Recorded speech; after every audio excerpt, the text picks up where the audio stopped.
Rajeshri Venkatramanan. This is the 100th video of my 120 words English shorthand dictation. Don't forget to like, subscribe, and share. Okay.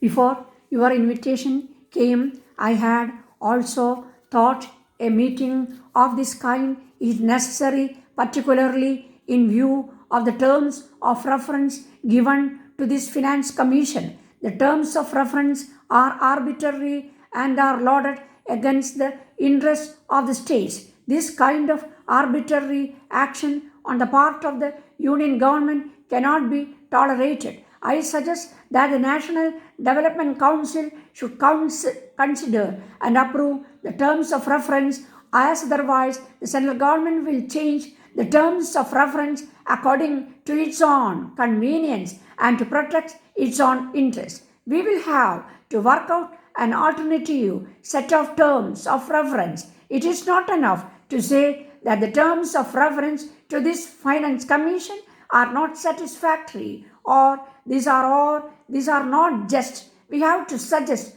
alternative terms of reference. My next suggestion is that Article 282, a mischievous article innocently worded, should be amended. Except under this article, the Union government has no powers to make discretionary grants. Maybe the Planning Commission resorted to this article for recommending planned grants, but over the years, discretionary grants have been more than grants provided by the Planning Commission.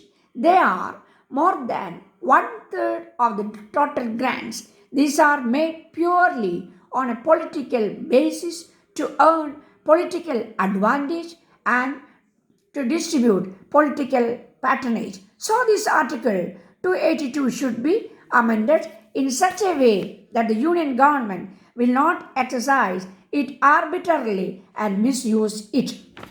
Or it should be provided in the amended Article 282 that these grants should be made only through the Planning Commission. We are all aware that most of the institutions have been downgraded. Even the Planning Commission does not have the same old stature, and the same old independence. The Planning Commission should be given a statutory status so that it can have a sufficient independence to function. Even institutions like the Reserve Bank of India have become subservient to the Department of Banking of Government of India. With the result, there is almost chaos in financial management in the country. The Australian example may be relevant. They have also a commission similar to our Finance Commission, which is called Commonwealth Grants Commission, that was set up by a parliament in the year 1933.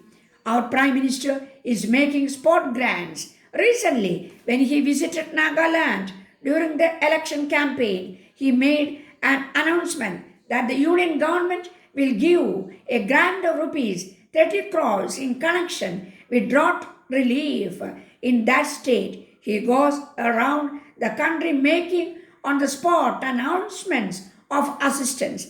Wherever there is a natural calamity, drought, or flood, a big propaganda is made that state governments are given assistance, which is called advance plan assistance. Actually, it is no assistance at all. It is a myth to call it assistance because whatever financial assistance we get is given by way of loan, a medium term loan, which has to be paid back before the end of the planning period. Therefore, we should adopt the provisions made in the Australian Parliament Act regarding Commonwealth Grants Commission. I would like to read the relevant provisions from the Commonwealth Grants Commission Act, which gives the meaning of the special assistance. References in this Act to the grant of special assistance to a state shall be read as preferences to the grant of financial assistance to a state for the purpose of making